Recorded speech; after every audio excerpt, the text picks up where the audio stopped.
it's very emotionally dysregulated. And because they act like torture victims or torture victims, I then hypothesize, or I then, from the psychologist part of my brain, goes, can you see any coordinates for the way that they're living their lives versus the way those kids from Dublin were living their lives in the 1980s that would reflect the kind of boundary breaking suffering imposed on them that would equate to something that looks like torture?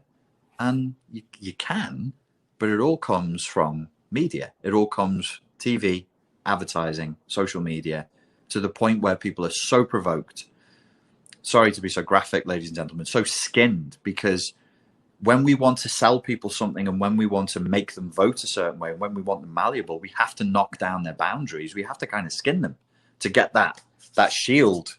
I want your shield. So then what are people now? Thin-skinned.